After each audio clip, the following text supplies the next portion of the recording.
Hello, bookish friends. Welcome back to my channel. By the time that you're watching this, it'll definitely be May, so that means it's the perfect time to kind of cozy up and go over all my April reads, as well as diving into what I'm hoping to read in May. So grab your favorite tea. You know I've got mine. Yeah.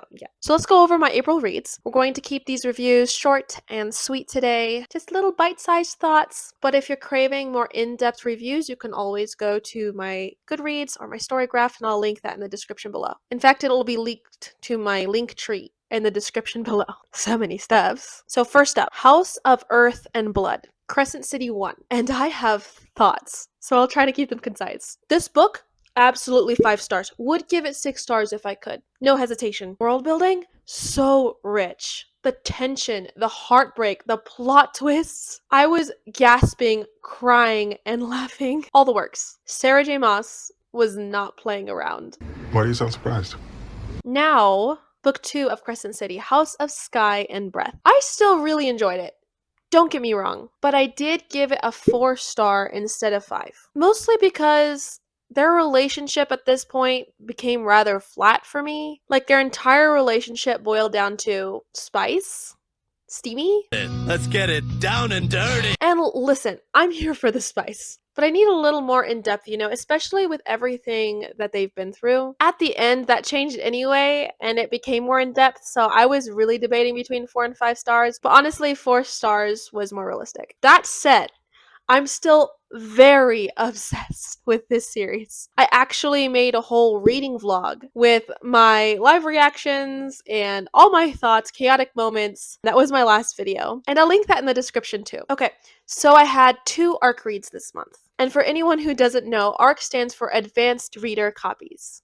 Advanced Reader Copy. Basically, it's a pre-release version of a book that authors or publishers or both really send out early in exchange for reviews and feedback. It's like getting a backstage to the book. It's so fun. You should do it. So the first one is The Starfire Prophecy by Chantel N. Kerr. And I really hope I'm saying that right, but I'm pretty sure I am. This was such an easy and fun read. Like, classic enemies to lovers, found family, a questy vibe, and some genuinely delightful female friendships. And I feel like I never... Yes, hi, I'm filming. I feel like I never get to see strong female friendships, in fantasy especially. Like, I see it some, but not like as a big part of the plot. Maybe I'm just reading the wrong books, but that's been my personal experience. So I was loving that part. I gave this one a 4-star. Now, the second arc I read was The Raven's Call by Emma C. I want to say Bunin. I really need to work on the way I pronounce names, but like, you guys see it.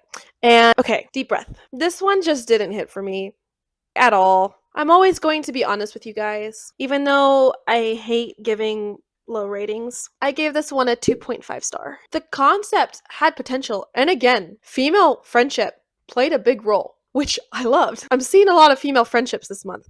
I loved it. But the execution, not so much. The writing felt clunky. The third-person POV kept shifting like without warning. You were jumping in between characters while being third-person POV, and no clear distinction between, like, I guess a good example of something recently that I read is Crescent City, and the way it's third person, but that you could clearly see it from someone's perspective. So there was that. And then there was a lot of telling when there should have been showing. Also, the dialogue was just odd. I really wanted to love it, but it just didn't come together for me.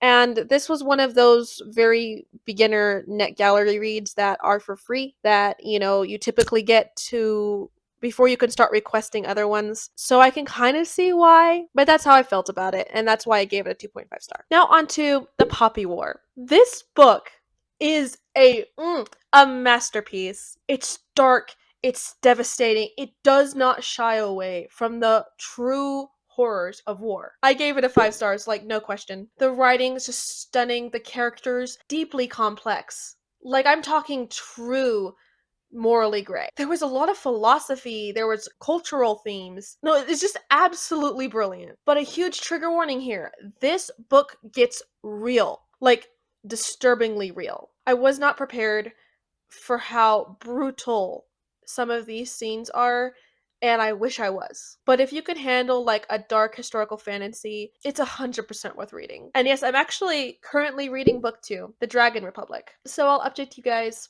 soon on how that goes. So I dipped my feet into a subgenre that I've never touched before, and that's cozy fantasy. So I read Legends and Lattes. This was such a sweet little palate cleanser. No high stakes, no massive plot twists, just a retired orc warrior starting a coffee shop and making friends. I gave it 3 stars, which for me means it was good. Like 3 and up is good for me. I liked it. It's not a new fave, but it definitely broke me into the cozy fantasy genre, and I will be exploring that more. But it was just warm and comforting, and sometimes you need that in between all the trauma.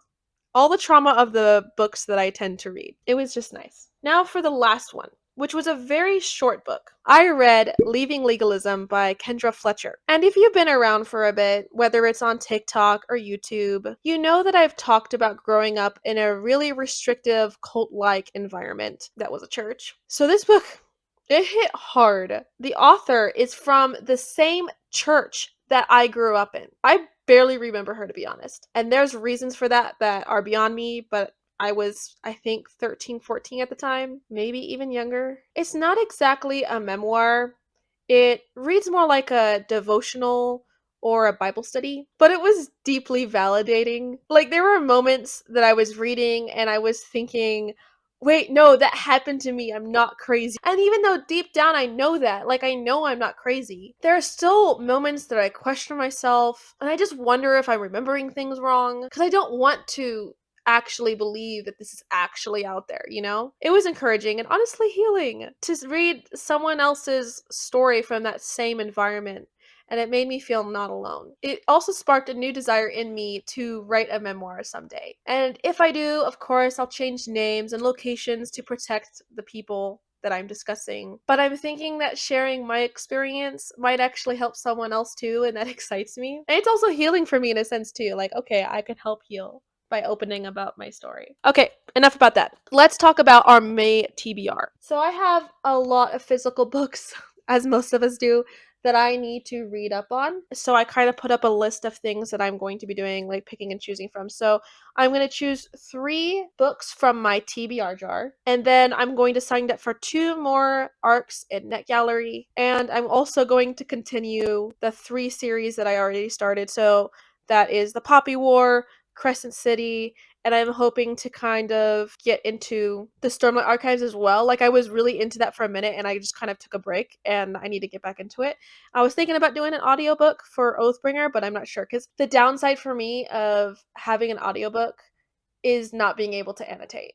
And I love annotating. We're going to pick 3 books from my TBR jar right now. Let's do it. I'm kind of excited and nervous. Here we go. Okay. What if I just clip this right here? Does that work?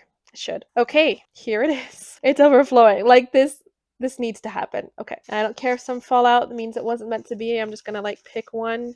God Killer! Okay, God Killer. I just got this from a friend. This was fairy mail, I think. Let me grab that. Look, there it is! Okay, so this is what we're gonna add to one of my hopeful reads of May. Put that right there. Take a sip of tea. Okay, we collected them all. Okay, on to second book. Just gonna be quick with it, right? Oh, I'm actually already reading that for the book club. Feybound. That was Feybound. I'm already reading that for our book club, so I won't be reading that one. Okay, try again. Shatter Me. After I bought it, I heard so many mixed reviews on it, so I'm kind of nervous, but also excited. Like, it's not a huge commitment. Like, these books I'm picking up, I could read fairly quickly. So, we'll put that right there. I'm gonna put this over here. And round 3. What's this one? Sworn Sword. Okay, grab it right here. So this one, I just kind of picked up without doing any research, but I saw that it's like fantasy mixed with the Battle of Hastings, and I love my fantasy mixed with my history. Look at this. This is so easy. Look at these. These aren't huge books. I love that. I actually might be able to get through that this month of May. It's April. Tomorrow is May. As of right now, as I'm recording this. Okay, now we're going to pick some ARC reads. I actually just might pick the Net Gallery arc reads as I go in case like I want palette cleansers or something different, and that will just leave me more options. I will just have to read 2 arcs, which is fine. So, okay, just a little recap. For May, we're going to be doing Shatter Me, God Killer, and Swordsworn, as well as trying to finish the Dragon Republic, the last book of Crescent City, so Crescent City 3. I forget the name of that one, to be honest with you. And I'm not sure it's the last of the series. I actually have no idea at this point if that's the last one or not. But Crescent City 3 and 2 arc reads that I'm leaving open for mood reading because I'm going to have to read the ones that you don't have to request anyway. I don't really need a plan around that. I'm still working up on my review and my portfolio on there. I'll keep you guys posted throughout the month of what I'm reading on TikTok and Instagram, mostly TikTok. So make sure you're following me on there if you guys just want those live updates. What did you guys read last month, and what do you plan on reading for the month of May? What's on your May TBR? Drop your recs in the comments because you guys know I'm looking to add to my never-ending TBR. Don't forget to like and subscribe to this video. It seriously helps me connect to other bookish friends like you. Love y'all. Happy reading. I'll see you in the next one.